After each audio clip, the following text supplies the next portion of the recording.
Good afternoon and welcome into a live edition of the Dream Wager. Today is Wednesday, September 29th, 2021, and I'm alongside my partner in crime, Elvis. How are you, sir?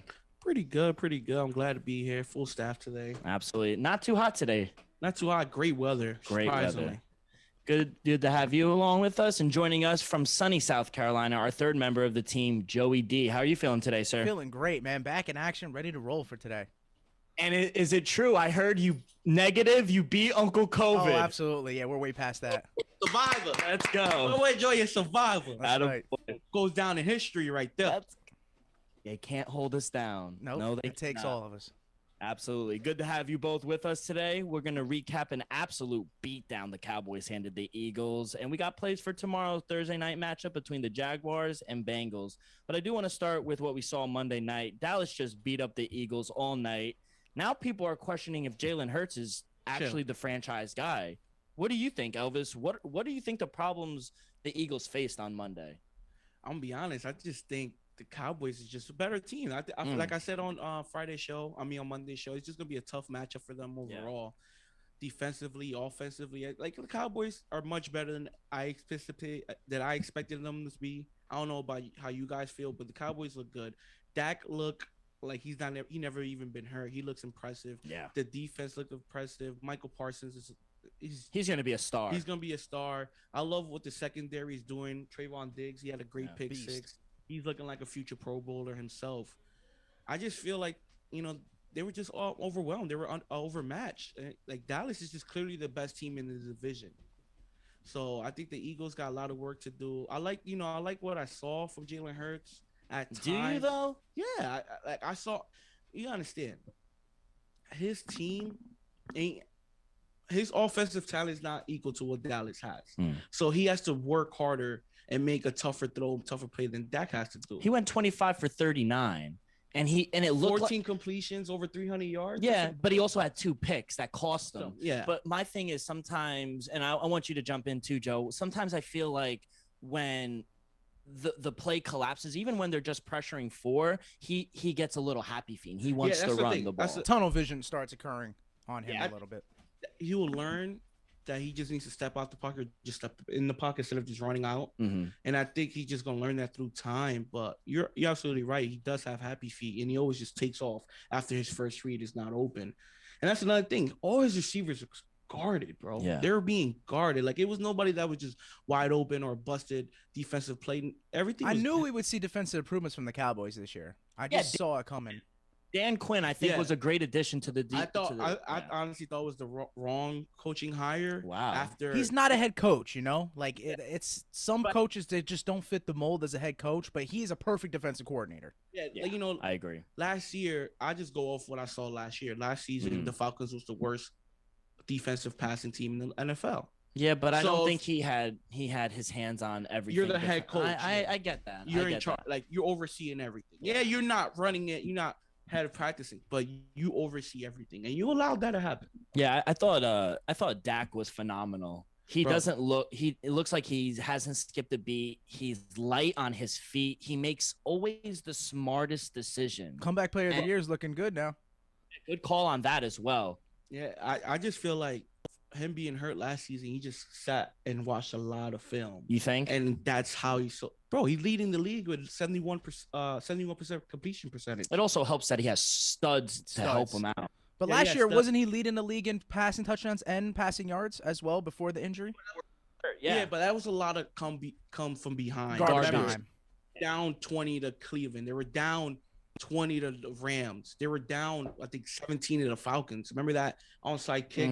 Yeah. You know, so. And you know what I think the Cowboys are doing a little better this year? They have this 1-2 combo, and I think they're running the ball well with Pollard and Zeke. Zeke had a great I was going to say, he looked rejuvenated there. Yeah, absolutely. Yeah, like, I think that's another thing that's working for them. Like, keep Dak from throwing the ball over 40 times and just run the ball. I think that 1 and 2, that perfect balance is working. It's working, Zeke had, I think 65 yards, 66 yards. And I think Pollard had 70. Yeah, Pollard's leading the league and leading the NFL in yards per attempt at running the ball. Just over, I think, 6.5. He's explosive. So if they could just continue running the ball and that offensive line stays healthy, they're gonna be a problem in the AFC. I don't see them as a contender just yet, but they're on their way. They're right there. They're knocking at the door, and everyone's like picking apart Mike McCarthy's clock management. I think they had to pick something apart because that's just Cowboys. They're everyone's forefront of their minds, but they're gonna have confidence in the division. It seems like they're gonna be the best team out of that division. So they have confidence in gaining control there. They don't really have to worry about the other teams because it seems like from here on out, they're pretty much going to be guaranteed a win. If they continue playing like this, they can win out the rest of their games in that division. So they're going to have control of the division. They got a competent coach. Like I said, though people were picking him apart, I think they have confidence in who the head coach is now. And then, like you said, everything you're talking about, Dak being back, I think it's just that difference. Jalen Hurts needs some time to learn a new head coach, you know what I mean? He's been learning an old playbook. Now they're all new, everything there for Philadelphia. I think it's going to be kind of an up and down year for them, but for Dallas, it's all or nothing. I think they're looking to make the playoffs. They're looking to win division. They got high expectations for this year, and I think it also comes back to Dak being healthy. I was just going to ask you guys, what are your thoughts on, do you think Dallas is going to run away with this division? Because it looks like thus far, 3 weeks in, Giants they can't win a fucking game. They might be one of the worst teams in the league. Washington looks like a fraud. A shell of themselves, 100%.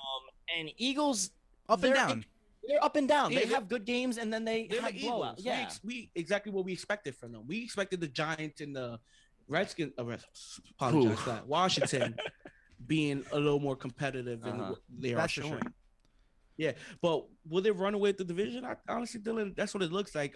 Including Monday's game against the Eagles, they have 6 straight games with teams that didn't make the playoffs last season. Yep. So from week 3 to week 9, now one team they play. Looks like they can go on a win streak here until, of course, they go to Kansas City and face the Chiefs. That's what it's looking like. They're going to be like 8-1, 7-2, something like that. Wow, that's what people were thinking. They're seeing how you're explaining. They have a tough game next week against Carolina. Yeah, but after that. But in reality, nobody made the playoffs. Yeah, so it's not true. like you come in a great team. It's just teams exceeding expectations. Are they staying home? Are they in Jerry World? Yes, they're in Jerry World for the next 2 more weeks, I think. Hey, sometimes that can, that could bite them in the behind because you get a little content. You're not on the road. Not to get too ahead of ourselves, but I think that's why we see in such a huge spread at a starting line at -4.5.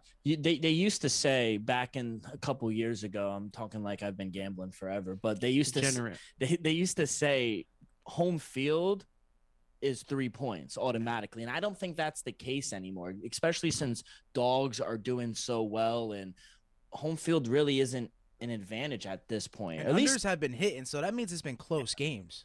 Oh, yeah. It's surprising. The Eagles are 0-11-1 when allowing 22 points since 2020. So if their defense is on, it usually gives them a chance to win. But if their defense is off like it was on Monday, they have no shot. No shot. Especially when the quarterback is just – and when he wasn't running, he was throwing bad balls. He's super athletic, but you got to realize that everyone else, guys who are twice your size, are just athletic. Or just and like I was saying earlier, the Cowboys were able to run the ball, which Eagles weren't able to do. So it'll put even more pressure on Jalen Hurts. Yeah. Like Jalen Hurts led the team on Monday in rushing yards. Your quarterback cannot be leading the team in rushing. That That just can't. That's Yeah, but that's not also- a recipe for success. That's also the coaching that comes down to coaching because they didn't give Is it, or is it just him wanting to run the ball? Yeah, but Miles Sanders also didn't get the attempts he usually get. It's not because like they were down quick. Yeah, but you still got to run the ball. You can't just give the I guy hear you. less than 5 attempts for the game. Yeah. Cowboys can utilize that rushing attack, that duo they have, and control the clock. Like I said, everyone's on Mike McCarthy's game management. I think that the fact is they can control the clock with the running game, and Dak can always pull it down too. And I don't think he's afraid. I knew it coming in out of the preseason, though we didn't see him. I said he was going to come in full swing, like he was not going to be afraid of contact. He's going to be ready to roll, and that's exactly what we've seen. Yeah, and I think it on Monday, not even one of the receivers led the team in receiving. It was their tight ends. So Wow. all that running game sets up the play action. Got your shorts 2 touchdowns. He He had a game. He led the team on Monday in They receiving. got another yards. target. You go and try to double out wide, you're going to have someone up the gut, through the seams. Amari or CD Lamb or Yeah, Mike. but you also had Darius Slay Jr. on Amari Cooper. That's so true. That's why he also had a quiet night. He's one of the best corners of the Yeah, league. that's true. I just think it was an overall well-played game and game plan. As much shit as I do give McCarthy, I thought it was a great game It was an plan. impressive, dominant win. Yeah, Like, which they should I have. didn't expect the Dallas to win that game by 20. No, and which tells you you're on the side with Vegas because Vegas said it was going to be a close game. 3 points, 3 We and a should have half. just gave the points at that Yeah. point. I parlayed it on the money line. I should have just gave the points. I took a money line too. I said if it drops to 2.5, I would have smashed the 2.5. Yeah. Hey, I should have smashed 3.5, 4.5, 5.5. Yep. Don't Good call, Joe. Your parlay hit plus 193 Cowboys money line, and the under had no chance. No when shot. it was 21-7 first Oh quarter. my And Dylan God. was like, I was sick. Good call. Yeah. Don't worry about me. and also Joe, great call on any defensive touchdown. Anytime touchdown, 2 of those. Two happened of in the them. game. 2 of So them. if you cashed in, shout out you, my man Joey, just giving out straight locks on Monday. Joe, it was like you were seeing the fucking board Seeing so how the game clear. was going to play out. And another shout out to the Manning brothers because they're making Monday night entertaining, man. Yes. Me and Elvis watch Monday Night Football, and we only watch the Eli and Peyton one. Yeah, now. like it's over. I'm you never- learn so much, and the guests are amazing. Mom, meatloaf. Dad, LeBron, Dad, Nick Saban. Yeah. The best People pay to see things like this. And 75 touchdowns. I believe it. If Peyton had LeBron, no cap, bro. When they break down bro, he's film- 6'8", 6'9". Yeah, they're big And boys. he could jump he could probably reach like 13 feet in the air in his prime, especially in 2011. I guarantee LeBron could tap up at 12 and a half feet. Can you 13. believe your Pete Carroll offered him a contract during the lockout? oh, I believe it. I remember that. I remember that lockout year. I remember we were trying to get LeBron out there, but hey, And man. LeBron was a tight end. You can't guard him. You ever see the LeBron Durant game? The James Durant game? Yeah, they were playing flag football, and I'm gonna be honest, LeBron took like a pick 6 to the house quick. Oh my god. Quick. He was down the field like nothing, bro. It was like a freight train, dog. That's And Joey, on that year, say if the NBA would have locked out the whole season, LeBron would have joined Seattle. Was that the year that Marshawn Lynch did that run? Yeah, I think if it was in 2011, I think 2010's the Beastquake. But Yeah, the either way, it was LOB. That was just- LOB years. if So- you paired him up with Seattle with LOB, Marshawn, and Russ. Russ wasn't there yet. Oh, he No, was. Russ was. Yeah. No, he was there. if it was 2010 Beastquake was Matt Hasselbeck, but Yeah, 2011, Russell Wilson was a rookie quarterback. I thought 2012 Russ got drafted. I Mm, might have to look that up because Might be 2011. yeah, I think it is. I think it is. That's right. We had the lockout. He was a rookie. Matt Flynn was supposed to be the quarterback, and you're taking me back now. Yeah, Matt Flynn got a $20 million Contract. He was. he got drafted in 2012. Yeah, Wisconsin, Wow. baby. Yep. Yeah, I'm trying to tell you, my All man right. Russ, round pick. Third round, 75th pick. That's my boy. What a future Hall of And Famer. he got drafted by the Rangers. Rangers. Yeah, Yankees. Oh, yeah. Baseball. No. Baseball. He did get drafted by the Rangers, and then he got traded to the Yankees. Yankees. that was My man pinstripes. Russell bad. And then he got Sierra. Yeah. Winning on and off the field. Yeah, he's winning on and off. He turning double plays in the off season, turning 2. That's really my man. People look up to Russ. Shout out Russ. Yeah, shout out Russ. Go Hawks. Let's get into tomorrow's game. Jags versus Bengals. Bengals are home, laying 7.5 total at 45.5, 46. Elvis, I'll start with you. How are you going to attack tomorrow's game? It took me a while to attack this game, dude. I'm gonna be honest. I've been looking at this game since yesterday. Hey, night. dogs are 30-17 Arr, ATS. arr, arr. you might want. I don't know. Yeah, I hear you, and I appreciate that, though. But guess what? I had to go on my bag of tricks. Oh, Had to go look sign. Last week I'm a little paranoid.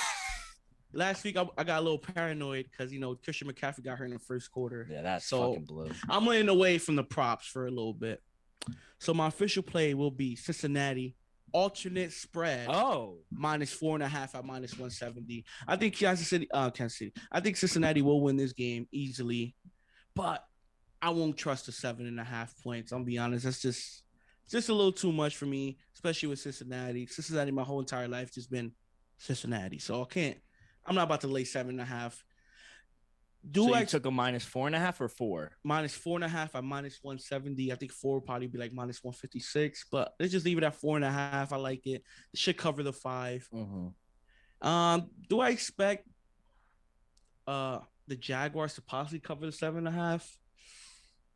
Maybe the first half I will take them to cover as a lean. But overall for the game, I can't get behind. After that debacle in the second half last week, I understand my God. that was just terrible. Laying the egg in the second half. Absolutely. So I just got zero faith on this team moving forward if they're gonna be able to hold the lead. So I don't expect them to even keep it close, but I can't put money on Jaguars plus the points. I'm sorry. What do you got, Joe? Dylan's got me thinking. Those dogs are barking. It's out in reality right now. Literally barking.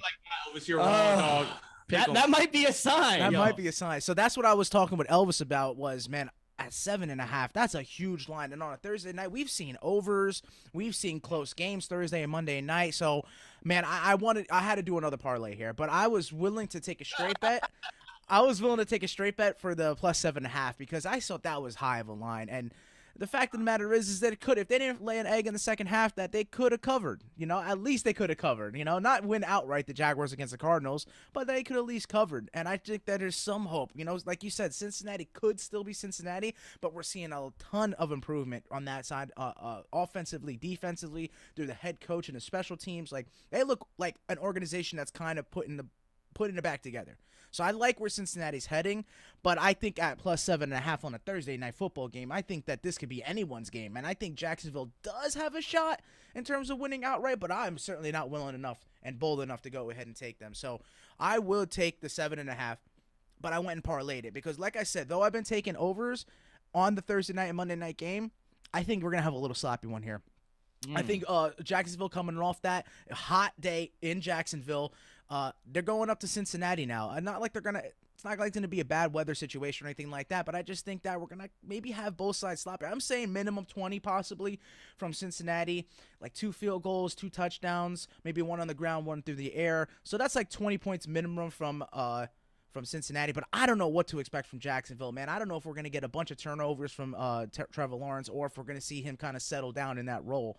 But I feel confident in parlaying the plus 7.5 from the Jacksonville Jaguars under 46 points because it already has moved. It started at 47, and right now it's dropped down to 46. So where it's heading and where the people are laying the money and where Vegas is seeing it's going is they see it going under and they see it going down. So I'm kind of going with the statistics here and going with a gut feel too, but parlaying it at plus 265. So those are my official plays. You got Dylan thinking over here. Yeah, no, because my play is the over. It keeps switching, but now I'm thinking like last Thursday night was a very under game. It was a slot. I'm thinking too much now. You overthink. Don't analyze. Yeah, was it analysis paralysis? Analytical, and I'm so into the trends. Dylan's a number guy. Dylan so I look at the numbers, which is beneficial though. Sometimes, we but need that. Fucks me. Sometimes you just need to go. That's it. I'm all lost now because of the. I did put money on the over. Don't panic. I got it at 45. So Nice. There's always saying if you got it lower, it's always a chance. 46, 45 and a half. 5-0 in Cincinnati's last 6 games as a favorite, and I think that trend can continue in a game which the Bengals' great passing offense, Jamar Chase, Tyler Boyd, you got the great rushing attack in Joe Mixon. He could even catch the ball, run the ball. Me and Elvis were even talking. I like his rushing prop over 82 yards. I think you're right. We can't sleep on those receiving core there. That duo is pretty nice. 86.5. I was went up to 86. That's a lean. I will lean Joe Mixon over 86.5 rushing yards, but after last week injury to Christian McCaffrey in the first quarter, I'm just too paranoid to even lead that type of money. So I think they could put enough points on the board, Cincinnati, not by themselves. I think they could put up 28, 35 points. I'm just hoping the Jags could put up 2, 3 touchdowns. I know Trevor Lawrence has struggled, but I think he's starting to build chemistry with DJ Chalk. You got who else? Marvin Jones Jr. is on that team. I forgot about him. So yeah, we've seen some flashes of good of great play from Trevor Lawrence, but rookie quarterbacks are 1-11 ATS. The one win becoming between 2 rookie quarterbacks. Correct. Of Mac Jones, of Zach Wilson. Mac Jones, I play with my boy. And that leads me to my second play. Oh, you got 2 now. Ooh. On the fly. On the fly. Yeah, I didn't even prepare for this. This is a lock. I'm talking to myself into it. I'm laying the points with Cincinnati -7.5. I love the energy because I needed 5. So because I think he literally just said fade Joe. That's what he said. Ooh, no, I didn't. Yeah. Over and cover. He said it. He said, you know what, I Joe? didn't mean for that, Joe. He hit you with the Savage scared Joe. I didn't Fade. Fade Joe. Hey, look at it this way. Someone's gonna win. Someone's gonna win. It'll be funny. I both come back 1-1. I'm like, Damn. It should have been. Who's that? Who's that guy who says that? Oh, Farouk, Ron Simmons. Yo, you know what's funny?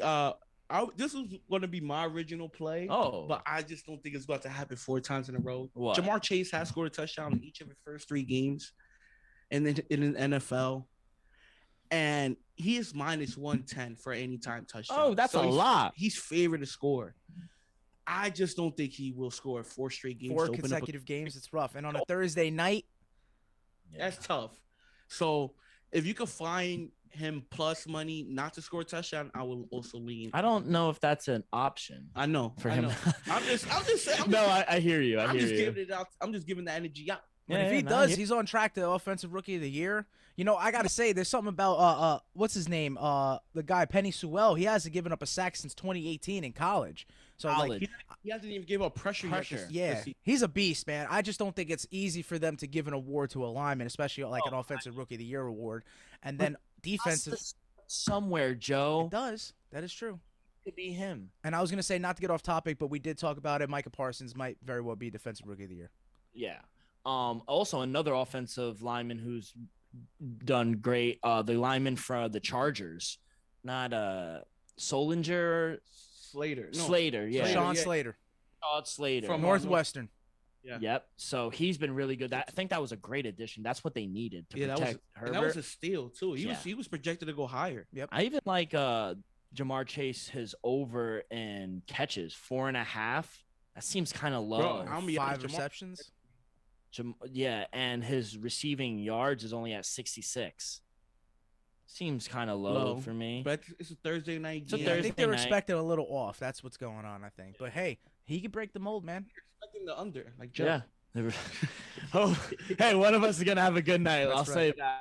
I gotta get on the board because I lost on Monday. Now my record is 9-13. I gotta get to about 500. Let's get the ball rolling.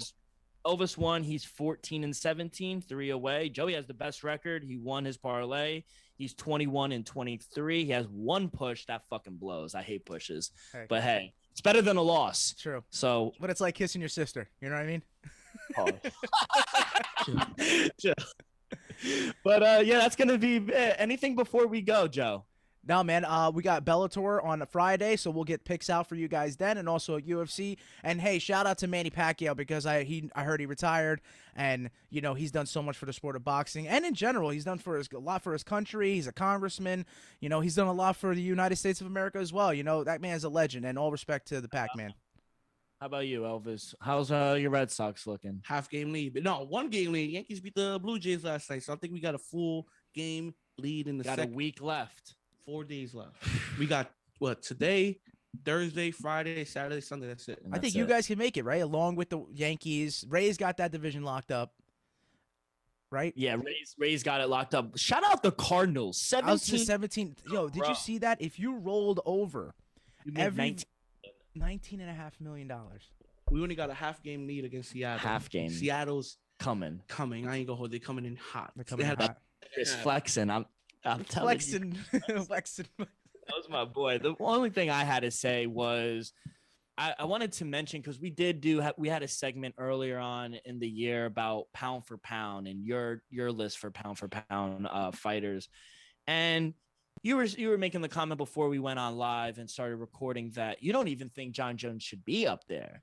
And now he got demoted to not one but two, and Kamaru Usman is pound for pound Deservedly so. Deservedly so. But I do disagree with. I do think he should be on there because he's probably the scariest motherfucker in the world. Yeah. Inside an octagon. He hasn't fought. That's not it. And nor do we agree or give any respect to what he did this past weekend after his Hall of Fame acceptance. No, I can't. But yeah, he's got to still be up there just because of the skill fighter that he is. But he has to get a fight. To Elvis's point, he has to get a fight soon to stay there.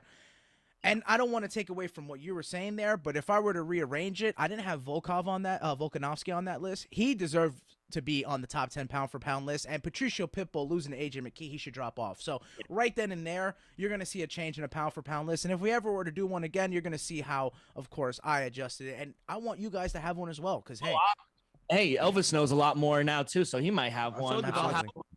Also, you're talking about Alexander Volkanovski. He passed his teammate Izzy. Yeah. So now fourth, or he's third, and now Izzy's fourth. Yeah.